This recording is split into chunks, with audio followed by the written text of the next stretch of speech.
SMPTE, the Society of Motion Picture and Television Engineers, presents Receiver Monitor Setup Videocassette Number 3. Before using this videotape further, be sure that this SMPTE identification appears both on the case and on the videocassette. Absence of this identification indicates that it is an unauthorized duplicate and cannot be relied upon for its intended use. Potentially hazardous voltages exist within the receiver monitor. Any adjustment requiring removal of any portion of the cabinet should be referred to a qualified service technician. This recording of split-field SMPTE color bars is provided for an initial checkout of the overall playback system. Please note, however, that the purpose of this tape is to verify that your videocassette playback system is operating normally and to supply reference signals for adjusting operating controls on your receiver or monitor. It is not intended for videotape recorder alignment. First, adjust the VCR tracking control and, if available, the skew controls for best picture clarity and stability.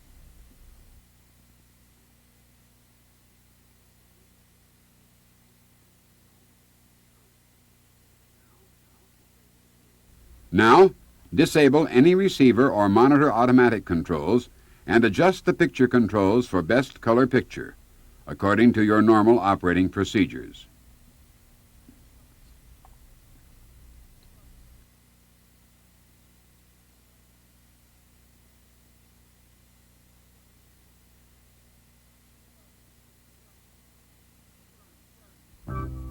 If you are experienced in color monitor setup using color bars, and this was a routine playback system checkout before use, you need not view the remaining tape segments.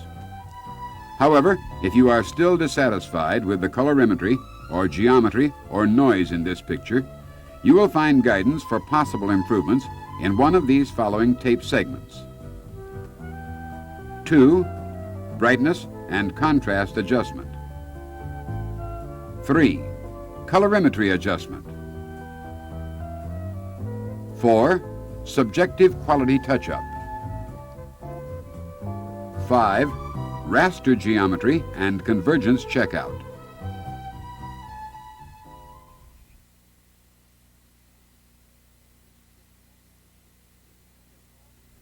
If you set all the picture and adjustment controls properly during tape segment 1, you are now viewing a picture with a light gray background and 7 bars with clearly discernible adjacent bar brightness differences.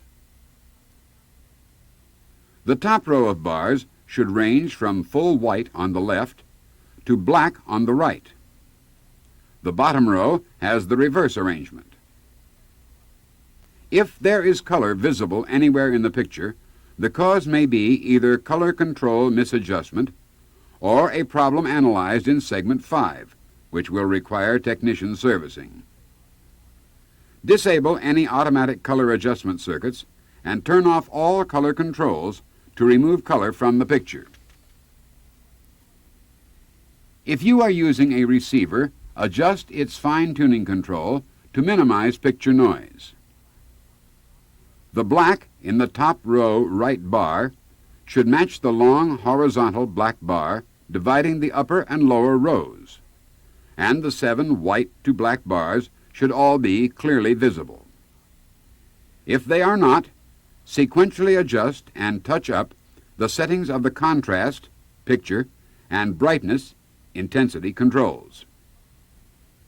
In most receivers and monitors, there is interaction between these two controls. If your experimentation does not achieve the proper results, have a technician familiar with the receiver monitor check out both its circuits and your adjustment procedures. There may also be a problem in the VCR playback electronics requiring adjustment or servicing.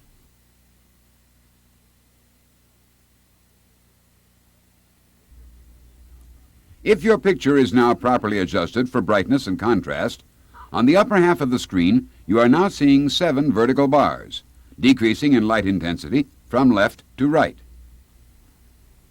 If you do not, repeat the segment 2 adjustment, or consult a service technician. Now, bring up the color intensity control sufficiently to color all the bars, but not so much as to add picture noise. If you cannot achieve satisfactory or uniform color, there may be a color subcarrier problem in the VTR playback electronics. Consult its manual or your technician for advice. Now, take the blue filter supplied with the cassette and view the picture through it while you make the remainder of the segment 3 adjustments. If you are using a professional monitor, you may obtain the same results by switching off the red and green guns. In either case, you should now see 4 light blue bars and 3 dark bars in the upper 2/3 of your screen. To adjust color intensity, turn up the color control until the 2 outermost light blue bars exactly match the color and the intensity of the short bars directly below them.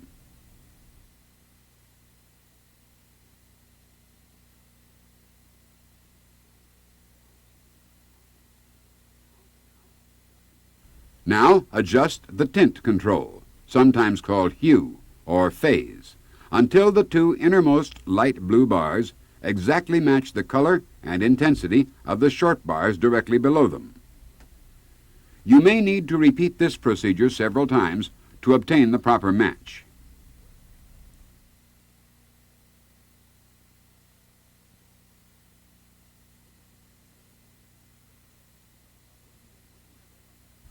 When you have achieved the proper settings, set aside the blue filter, or if you have turned off the red and green guns, return them to the on position.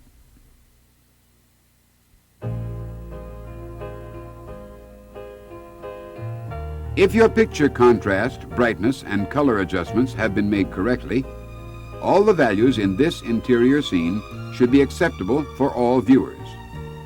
Only minor touch-up to satisfy personal preferences should be necessary. The following interior and exterior scenes contain brightness values throughout the full contrast range. Highlights on the ceramic cat should be bright, showing good detail. You should be seeing detail in the low light areas, on the slats in the background shutters, for example. You should also be seeing fine detail in the woman's hair. Should major adjustments be required on one or more controls, either the adjustment procedure must be repeated or your equipment needs service. If you have not been hearing music in the background and your VCR has 2 audio channels, set your audio channel output selector switch to the mix position. Music level should be heard under the voice. For the next 15 seconds, the music channel playback will be set at peak operating level to permit further checkout of the distortion and tone quality of your sound system.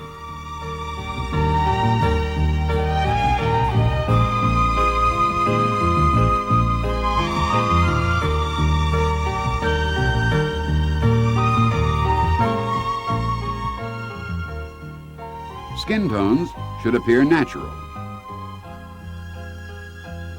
With the white railing and black and white building facades and blue sky, this scene contains the full contrast range.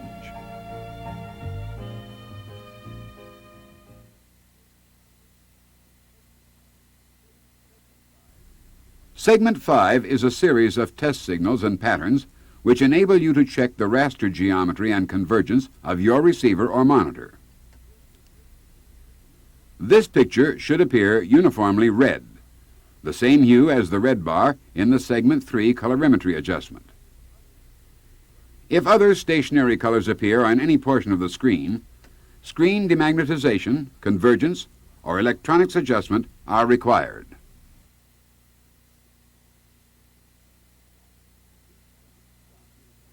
These dots should appear white in all areas of the screen. If you see significant colored fringes on any dots, convergence adjustment may be required.